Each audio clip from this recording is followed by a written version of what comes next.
दिया जाता है। इन 100 क्वेश्चनों में से मेरे प्यारे साथियों 40 सही क्वेश्चन करने का टारगेट दिया जाता है। देखते हैं कितने बच्चे इनमें से 40 क्वेश्चन को सही कर पाते हैं। और अगर आपके भी 40 क्वेश्चन सही हो जाए तो कमेंट बॉक्स में जरूर बताइएगा कि आपने इतने क्वेश्चन जो है मेरे प्यारे साथियों इस वीडियो में सही किए हैं। और अगर आप भी हमारे बताने से पहले किसी क्वेश्चन का जवाब जानते हैं तो आप कमेंट बॉक्स में जरूर बताएंगे। अगला क्वेश्चन आपसे पूछा गया है, बांस को किसमें वर्गीकृत किया गया है। तो बांस की बात की गई तो मेरे प्यारे साथियों बांस को जो वर्गीकृत किया गया है वह है आपका घास में। बांस को घास में वर्गीकृत किया गया है। घास बी विकल्प के साथ आपका करेक्ट जवाब हो जाएगा। अगला क्वेश्चन है क्वेश्चन नंबर 3 में आपसे पूछा गया है, जैव विकास को सर्वप्रथम किसने समझाया। बहुत ज्यादा मोस्ट क्वेश्चन है ये क्वेश्चन। मैं मानता हूं आपसे आपकी परीक्षा में पूछा जा सकता है कि जैव विकास को, तो जैव विकास को जो सर्वप्रथम समझाया था आपको पता होना चाहिए। जैव विकास को सर्वप्रथम समझाने वाला व्यक्ति कौन था, तो वह था आपका लेमार्क। कौन थे, लेमार्क थे। लेमार्क इसमें डी विकल्प के साथ आपका करेक्ट जवाब भी हो जाता है, यानी डी विकल्प को चुनने वाले सभी बच्चों का जवाब करेक्ट जवाब हो जाएगा। क्वेश्चन नंबर 4 में आपसे पूछा गया है, निम्नलिखित में से कौन सी गैस वायु को प्रदूषित नहीं करती। तो आपको पता होगा ऑक्सीजन जो होती है वायु को प्रदूषित नहीं करती है। ऑक्सीजन इस क्वेश्चन का बिल्कुल सही जवाब हो जाएगा। अगला क्वेश्चन है, ऑर्नियोथोलॉजी में किसका अध्ययन किया जाता है। बहुत ज्यादा महत्वपूर्ण क्वेश्चन है, आपके क्वेश्चन पूछने के चांसेस बन जाते हैं। और मेरे प्यारे साथियों इस क्वेश्चन का जवाब जानने से पहले अगर आपने भी अभी तक हमारे चैनल को सब्सक्राइब नहीं किया है तो चैनल को सब्सक्राइब, वीडियो को लाइक और अपने दोस्तों के पास वीडियो को शेयर जरूर कर देंगे। अगला क्वेश्चन पूछा गया है आपसे ऑर्नियोथोलॉजी। तो ऑर्नियोथोलॉजी जो है इसमें मेरे प्यारे साथियों आपका पक्षियों का अध्ययन किया जाता है। पक्षी ए विकल्प के साथ आपका सही जवाब भी हो जाता है। अगला क्वेश्चन है, राष्ट्रीय आपका वनस्पतिक उद्यान कहां पर स्थित है। तो राष्ट्रीय वनस्पतिक उद्यान की बात करें, ये उद्यान मेरे प्यारे साथियों आपका लखनऊ में, लखनऊ सी विकल्प के साथ आपका करेक्ट जवाब बनेगा। अगला क्वेश्चन देखते हैं क्वेश्चन नंबर 7 में आपसे पूछा गया है, मृदा अपरदन को रोका जा सकता है। बहुत ज्यादा मोस्ट क्वेश्चन है कि मृदा अपरदन को रोका जा सकता है। तो मृदा अपरदन को जो रोका जा सकता है वह है आपका वन रोपण करके, यानी वृक्षों को लगाकर या वन रोपण द्वारा जो है मृदा अपरदन को आपका रोका जा सकता है। अगला क्वेश्चन है क्वेश्चन नंबर 8 जो कि आपकी ग्रुप डी परीक्षा के लिए मोस्ट क्वेश्चन है। 3 स्टार इस क्वेश्चन को दे देता हूं और इस क्वेश्चन के पूछने के चांसेस आपकी परीक्षा में बढ़ जाते हैं। क्वेश्चन है, जीन शब्द का सर्वप्रथम प्रयोग किसने किया था। तो बहुत ज्यादा मोस्ट क्वेश्चन है, आपको पता होना चाहिए जीन शब्द का। तो जीन शब्द का जो सर्वप्रथम प्रयोग किया आपको पता होना चाहिए जोहान्स ने। किसने, जोहान्स ने जीन शब्द का प्रयोग किया था। जोहान्स इसमें डी विकल्प के साथ आपका करेक्ट जवाब भी होने वाला है। अगला क्वेश्चन है, मानव त्वचा को रंग कौन प्रदान करता है। ये क्वेश्चन जो है आपसे आरआरबी ग्रुप डी 2022 में जो आपकी परीक्षा हुई थी उसमें क्वेश्चन पूछा गया था। उससे पहले जो आपका एनटीपीसी का एग्जाम हुआ था मेरे प्यारे साथियों उसमें क्वेश्चन 2021 में क्वेश्चन आपका ये क्वेश्चन पूछा गया था। और उससे पहले जो आपका यूपीएसआई के एग्जाम जो हुए थे, यूपीएसआई की जो वैकेंसी आई थी उसमें ये क्वेश्चन आपसे पूछा गया था। तो ये क्वेश्चन मैं मानता हूं आपसे आपकी परीक्षा के लिए मोस्ट क्वेश्चन हो सकता है कि मानव त्वचा को रंग कौन प्रदान करता है। तो मानव त्वचा को जो रंग प्रदान करता है आपका मेलानिन। मेलानिन मानव त्वचा को रंग प्रदान करता है, यानी बी विकल्प इस क्वेश्चन का बिल्कुल करेक्ट जवाब बन जाता है। मेरे प्यारे साथियों आपने भी अभी तक हमारे चैनल को सब्सक्राइब नहीं किया है, चैनल पर नए हो, पहली बार विजिट कर रहे हो तो प्लीज चैनल को सब्सक्राइब जरूर कर लें। चैनल को सब्सक्राइब करने में, वीडियो को लाइक करने में, अपने दोस्तों के पास वीडियो को शेयर करने में आपका किसी भी प्रकार का पैसा नहीं जाता, नहीं हमको मिलता है। तो प्लीज चैनल को सब्सक्राइब जरूर करेंगे। अगला क्वेश्चन है, कोशिका का रसोई घर किसे कहा जाता है। मोस्ट क्वेश्चन है, आप नोट करेंगे, आपसे क्वेश्चन बन सकता है सीधा कि कोशिका का रसोई घर। तो कोशिका का रसोई घर जो कहा जाता है आपका क्लोरोप्लास्ट को, क्लोरोप्लास्ट को कोशिका का रसोई घर कहा जाता है। सी विकल्प के साथ आपका करेक्ट जवाब बन जाएगा। अगला क्वेश्चन है, माइटोकॉन्ड्रिया की खोज किसने की। तो ये भी क्वेश्चन आपसे कई बार आपकी परीक्षा में पूछ लिया जाता है। तो माइटोकॉन्ड्रिया की जो खोज की थी अल्टमैन द्वारा माइटोकॉन्ड्रिया की खोज की गई थी। अल्टमैन ए विकल्प के साथ इस क्वेश्चन का सही जवाब बनेगा।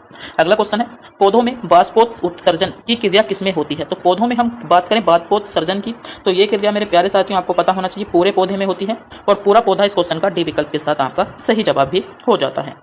अगला क्वेश्चन है, टारपिन का तेल प्राप्त किया जाता है। ये क्वेश्चन बहुत ज्यादा आपसे परीक्षा में पूछा जाता है। ये ग्रुप डी के जो आपके अलावा अदर जो वनडे एग्जाम होते हैं उनमें भी इस क्वेश्चन के बहुत ज्यादा पूछे जाने के चांसेस बन जाते हैं कि टारपिन का तेल, तो टारपिन का जो तेल होता है ये आपका चीड़ के वृक्ष से प्राप्त किया जाता है। चीड़ का वृक्ष इसमें डी विकल्प के साथ आपका सही जवाब होगा। अगला क्वेश्चन है, लोयन फिश किसे कहा जाता है। इंपॉर्टेंट क्वेश्चन है, सेलेक्टेड क्वेश्चन है, आपको पता होना चाहिए लोयन फिश की। तो टेरोस आपका टेरोइस बोलिनियस को जो कहा जाता है आपका लोयन फिश के नाम से भी जाना जाता है। अगला क्वेश्चन देखते हैं। अगला क्वेश्चन है आपसे क्वेश्चन नंबर 15 में क्वेश्चन पूछना चाहता है। क्वेश्चन है आपका, जीवन चक्र की दृष्टि से पौधे का सबसे महत्वपूर्ण अंग कौन सा है। तो बात करें जीवन चक्र, तो जीवन चक्र की दृष्टि से जो पौधे का सबसे महत्वपूर्ण अंग है वह है आपका पुष्प। पुष्प जो है पौधे का जीवन चक्र की दृष्टि से सबसे महत्वपूर्ण अंग है। ए विकल्प आपका करेक्ट जवाब हो जाएगा। अगला क्वेश्चन है क्वेश्चन नंबर 16 में आपसे पूछा गया, निम्नलिखित में से कौन एक जीवित जीवाश्म कहलाता है। मोस्ट क्वेश्चन है क्योंकि ये क्वेश्चन जो है मैं मानता हूं आपको किसी न किसी शिफ्ट में देखने को मिल जाएगा। तो साइकस जो है ये मेरे प्यारे साथियों एक जीवित जीवाश्म कहलाता है। साइकस इसमें बी विकल्प के साथ आपका सही जवाब बनेगा। अगला क्वेश्चन है आपका, साबूदाना किससे बनाया जाता है। तो साबूदाने की बात की गई है, साबूदाना आपका किससे बनाया जाता है, आपका साइकस से बनाया जाता है, आपको पता होना चाहिए। अगला क्वेश्चन है आपका, सार्स कहाँ है। तो सार्स क्या है, तो सार्स जो है आपको पता होना चाहिए। ये मेरे प्यारे साथियों क्या है, तो ये भी क्वेश्चन आपसे पूछा जाता है। विषाणु जनित रोग, ये जो है आपका एक विषाणु जनित रोग है, यानी विषाणु द्वारा ये रोग आपका मानव शरीर में हो जाता है। अगला क्वेश्चन पूछा गया है क्वेश्चन नंबर 19, जो कि आपकी परीक्षा के लिए इंपॉर्टेंट है और ये क्वेश्चन पूछे जाने के चांसेस आपके आरआरबी एग्जाम यानी रेलवे एग्जाम में बन जाते हैं। क्वेश्चन है आपका कि खसरा किस संक्रमण के कारण होता है। खसरा का जो संक्रमण होता है, ये आपका खसरा जो होती है मेरे प्यारे साथियों विषाणुओं के कारण होती है। किसके कारण होती है? खसरा आपकी विषाणुओं के कारण होती है और विषाणु इसमें ए विकल्प के साथ आपका सही जवाब हो जाएगा। अगला क्वेश्चन है एड्स कैसे फैलता है। तो ये जो है आपका जो शारीरिक संबंध हम बनाते हैं उसके कारण जो है एड्स रोग फैलता है। आपको ध्यान रखना है, आपको इस क्वेश्चन के बारे में पता होना चाहिए। अगला क्वेश्चन है निम्नलिखित में से कौन सा जीव अपनी त्वचा से सांस लेता है। बहुत ज्यादा मोस्ट क्वेश्चन, आपको पता होना चाहिए कि निम्नलिखित में से कौन सा जीव ऐसा है जो अपनी त्वचा से सांस लेता है। तो अपनी त्वचा से जो सांस लेता है मेंढक। मेंढक इसमें एक ऐसा जीव है जो अपनी त्वचा से सांस लेता है। मेंढक सी विकल्प के साथ आपका करेक्ट जवाब होगा। अगला क्वेश्चन है निम्नलिखित में से किसके द्वारा दूध खट्टा होता है। बहुत ही ज्यादा महत्वपूर्ण क्वेश्चन, सेलेक्टेड क्वेश्चन। जो दूध खट्टा होता है मेरे प्यारे साथियों वह आपका बैक्टीरिया के कारण, बैक्टीरिया के कारण आपका दूध खट्टा हो जाता है और बैक्टीरिया इसमें बी विकल्प के साथ आपका करेक्ट जवाब भी बन जाता है। अगला क्वेश्चन है मानव निर्मित कृत्रिम रेशा कौन सा था। तो ये भी क्वेश्चन आपसे कई बार आपकी परीक्षा में पूछा गया है कि मानव निर्मित कृत्रिम रेशा कौन सा था। तो वह आपका लाइनोल, आपका लोन जो था मानव द्वारा निर्मित कृत्रिम रेशा था। अगला क्वेश्चन है फलों का मधुर स्वाद किसके कारण होता है। बहुत ज्यादा मोस्ट क्वेश्चन, इस क्वेश्चन को कह दूंगा। तो फलों का जो मधुर स्वाद होता है वह आपका फ्रैक्टोज द्वारा होता है और फ्रैक्टोज इसमें सी विकल्प के साथ इस क्वेश्चन का करेक्ट जवाब भी बन जाता है। अगला क्वेश्चन है कैंचुए में कितनी आंखें होती हैं। तो कैंचुए में आपको पता होना चाहिए कैंचुए में एक ही आंखें नहीं होती, यानी कोई नेत्र नहीं होता। डी विकल्प आपका करेक्ट जवाब बनेगा। अगला क्वेश्चन है भारत में सिलिका वैली कहा जाता है। मोस्ट क्वेश्चन है, आप इसे 2025 के लिए नोट कर लीजिएगा। आप इसका स्क्रीनशॉट ले लें क्योंकि मैं इसका दावा दे सकता हूं 100% इस क्वेश्चन को कह सकता हूं कि ये क्वेश्चन जो है ग्रुप डी एग्जाम में मेरे प्यारे साथियों आपका किसी ना किसी शिफ्ट में देखने को मिलेगा कि भारत का सिलिकॉन वैली। बहुत ज्यादा मोस्ट क्वेश्चन की संज्ञा से दे देता हूं मैं, इस क्वेश्चन के पूरे आने की गारंटी लेता हूं। ये मान लीजिएगा कि ये क्वेश्चन मेरे प्यारे साथियों हमने जो है आपका एग्जाम से पहले जो है आपको जो है आउट करा दिया। तो आप इसका स्क्रीनशॉट ले लीजिएगा। जब ये क्वेश्चन आएगा हम बात करेंगे इस क्वेश्चन पर। क्वेश्चन आपसे सीधा पूछा जाएगा कि भारत में सिलिकॉन वैली किस कहाँ आपका स्थित है। तो भारत में जो सिलिकॉन वैली है ये मेरे प्यारे साथियों आपका बेंगलुरु में स्थित है। बेंगलुरु ए विकल्प के साथ आपका करेक्ट जवाब हो जाएगा। अगला क्वेश्चन है सफेद सोने के नाम से किसे जाना जाता है। तो सफेद सोने की बात की गई है। सफेद सोने के नाम से जो जाना जाता है आपका प्लेटिनियम को सफेद सोना कहा जाता है। प्लेटिनियम इसमें डी विकल्प में आपको दिया गया है। अगला क्वेश्चन है एक हर्ट्ज पावर बराबर कितने वाट होते हैं। तो एक हर्ट्ज पावर बराबर जो होते हैं आपके 746 वाट होते हैं। आपको पता होना चाहिए 746 वाट इसमें सी विकल्प में आपको दिया गया है। अगला क्वेश्चन है डॉपलर प्रभाव किससे संबंधित है। बहुत ज्यादा महत्वपूर्ण क्वेश्चन है, आपको पता होना चाहिए डॉपलर प्रभाव की। तो डॉपलर प्रभाव जो है ये आपका ध्वनि से संबंधित है। किससे संबंधित है? ध्वनि से संबंधित है। ध्वनि ए विकल्प के साथ आपका करेक्ट जवाब बनेगा। अगला क्वेश्चन है निम्नलिखित में से विद्युत का सबसे अच्छा चालक कौन सा है। तो विद्युत का सबसे अच्छा चालक आपसे पूछा गया है, आपकी परीक्षा के लिए मोस्ट क्वेश्चन है। तो आपको पता होना चाहिए विद्युत का सबसे अच्छा चालक जो है वह है आपका चांदी।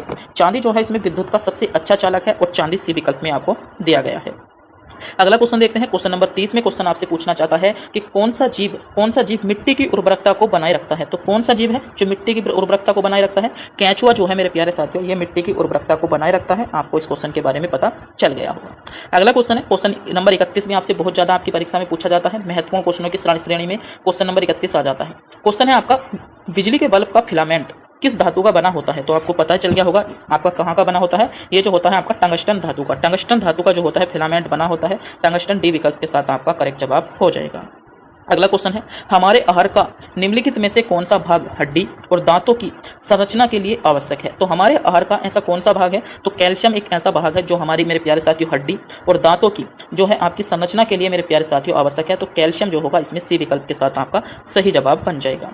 अगला क्वेश्चन आपसे पूछा गया है एकोसिटिक विज्ञान है। तो एकोसिटिक विज्ञान आपसे पूछा जा रहा है, ये विज्ञान क्या है? तो एकोसिटिक विज्ञान जो है ये आपका ध्वनि से संबंधित है। किससे संबंधित है? ये विज्ञान आपका ध्वनि से संबंधित है। ध्वनि इसमें बी विकल्प के साथ आपका सही जवाब बन जाता है।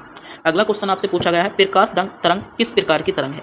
तो प्रकाश तरंग से रिलेटेड कई बार क्वेश्चन आपसे जो है आपकी परीक्षा में देखने को बन सकता है। तो इस क्वेश्चन को भी मैं महत्वपूर्ण क्वेश्चन देख कह दूंगा। आपको पता होना चाहिए इस क्वेश्चन के बारे में भी कि प्रकाश तरंग किस प्रकार की तरंग है। तो प्रकाश तरंग की हम बात कर लें, प्रकाश तरंग जो है मेरे प्यारे साथियों ये आपकी अनुदैर्ध्य तरंग है। कैसी तरंग है? प्रकाश तरंग कैसी है? वो सॉरी अनुदैर्ध्य नहीं अनुप्रस्थ तरंग है, यानी ए विकल्प आपका करेक्ट जवाब बन जाएगा। अगला क्वेश्चन है पास आती हुई रेलगाड़ी की सीट की आकृति बढ़ जाती है, ऐसा किस घटना के कारण होता है। तो ऐसा किस घटना के कारण होता है? तो ये जो होता है आपका डॉपलर प्रभाव के कारण ही होता है। बी विकल्प आपका करेक्ट जवाब हो जाएगा। अगला क्वेश्चन है सापेक्ष आर्द्रता मापी जाती है। तो सापेक्ष आर्द्रता की बात की गई है आपसे। तो सापेक्ष आर्द्रता जो मापी जाती है वह आपका हाइग्रोमीटर द्वारा। किसके द्वारा? हाइग्रोमीटर द्वारा हम सापेक्ष आर्द्रता को मापते हैं, यानी हाइग्रोमीटर इसमें बी विकल्प के साथ आपका सही जवाब हो जाएगा। अगला क्वेश्चन है अमोनियम क्लोराइड एक जलीय विलयन होता है। तो अमोनियम जो क्लोराइड है ये एक जलीय विलयन जो होता है, क्षारीय जलीय विलयन हाइड्रोजन होता है क्षारीय। इसमें बी विकल्प जिन बच्चों ने चुना है बिल्कुल करेक्ट चुना है। अगला क्वेश्चन है आदर्श गैस की ऊर्जा निर्भर करती है। तो आदर्श गैस की जो ऊर्जा है ये आपकी मोलों की संख्या पर निर्भर करती है। किस पर निर्भर करती है? मोलों की संख्या पर जो है आदर्श गैस की मेरे प्यारे साथियों जो है ये ऊर्जा निर्भर करती है। यानी इसमें डी विकल्प के साथ आपका क्वेश्चन का बिल्कुल करेक्ट जवाब हो जाएगा। अगला क्वेश्चन है निम्नलिखित में से कौन आपका वकूफों का सोना या झूठा सोना के नाम से जाना जाता है? तो झूठा सोने की बात कर लें, झूठा जो सोना है उसके नाम से मेरे प्यारे साथियों आपका आयरन, आपका पायराइट्स को नाम, आपका पायराइट्स को जो जाना जाता है, आयरन पायराइट्स जो है इसे आपका झूठा सोना के नाम से या बेवकूफ़ों के सोने के नाम से भी जाना जाता है। अगला क्वेश्चन है मीना माता रोग किस कारण होता है? तो इस रोग की भी बात कर लें, ये जो रोग होता है मेरे प्यारे साथियों ये आपका किसके कारण होता है? ये आपका रोग जो होता है पारे के कारण होता है। हमारे भोजन में संरचनात्मक खाद्य पदार्थ है, तो हमारे भोजन में जो संरचनात्मक जो खाद्य पदार्थ है वे मेरे प्यारे साथियों विटामिन और खनिज है। क्या है? विटामिन और खनिज है। विटामिन और खनिज इसमें सी विकल्प के साथ आपका सही जवाब बन जाता है। अगला क्वेश्चन नंबर 42 में मेरे प्यारे साथियों आपसे पूछा गया है कि मानव मस्तिष्क का वजन कितना होता है? तो मानव मस्तिष्क की बात कर लें, आपकी परीक्षा के लिए मोस्ट क्वेश्चन है। मानव मस्तिष्क का वजन जो होता है आपका कितना होता है? तो 1350 ग्राम। 1350 ग्राम आपका मानव मस्तिष्क का वजन होता है। 1350 ग्राम सी विकल्प आपका करेक्ट जवाब हो जाएगा। अगला क्वेश्चन है सूर्य की रोशनी से हम प्राप्त करते हैं। तो सूर्य की रोशनी की बात की गई है। सूर्य की रोशनी से हम आपका विटामिन डी प्राप्त करते हैं। क्या करते हैं? विटामिन डी जो है हम सूर्य की रोशनी से प्राप्त करते हैं। अगला क्वेश्चन नंबर 44 में आपसे क्वेश्चन पूछा गया है कि मनुष्य के शरीर की सबसे छोटी ग्रंथि आपसे पूछी जा रही है। मोस्ट क्वेश्चन आपकी परीक्षा के लिए होने वाला है। आपको इस क्वेश्चन के बारे में पता होना चाहिए कि मनुष्य के शरीर की सबसे छोटी ग्रंथि जो है कौन सी। तो ये जो है आपकी पीयूष ग्रंथि जो है मनुष्य के शरीर की सबसे छोटी ग्रंथि है और पीयूष ग्रंथि बी विकल्प में आपको दिया भी गया है। अगला क्वेश्चन है वर्षा की बूंद गोलाकार क्यों होती है? ये क्वेश्चन आपकी परीक्षा के लिए मोस्ट क्वेश्चन कह दूंगा कि वर्षा की बूंद गोलाकार क्यों होती है। तो वर्षा की बूंदों की बात कर लें, ये गोलाकार मेरे प्यारे साथ जो इसलिए होती हैं क्योंकि इनका जो है पृष्ठ तनाव के कारण जो होती है वर्षा की बूंदें आपकी गोलाकार होती हैं। अगला क्वेश्चन है रेडियो कार्बन काल निर्धारण किससे संबंधित है? तो रेडियो कार्बन काल आपसे पूछा गया है। रेडियो कार्बन काल निर्धारण तो ये किससे संबंधित है? ये मेरे प्यारे साथियों आपका जीवाश्म से। किससे संबंधित है? जीवाश्म से संबंधित है। जीवाश्म इसमें डी विकल्प के साथ आपका करेक्ट जवाब बन जाएगा। अगला क्वेश्चन है ठोस कार्बन डाइऑक्साइड को क्या कहा जाता है या क्या कहते हैं? तो ठोस कार्बन डाइऑक्साइड की बात की गई है। ठोस कार्बन डाइऑक्साइड को जो जाना जाता है सूक्ष्म यानी आपका बर्फ, सूक्ष्म बर्फ के नाम से जो है ठोस कार्बन डाइऑक्साइड गैस को जाना जाता है। सी विकल्प आपका सही जवाब होगा। अगला क्वेश्चन है क्वेश्चन नंबर 48 में आपसे पूछा गया है आलू किसका उदाहरण है? आलू की बात की गई है। आलू जो है मेरे प्यारे साथियों जो ये है आपका रूपांतरित तने। आलू जो है रूपांतरित तने का उदाहरण है। किसका उदाहरण है? रूपांतरित तने का उदाहरण जो है आपका आलू है।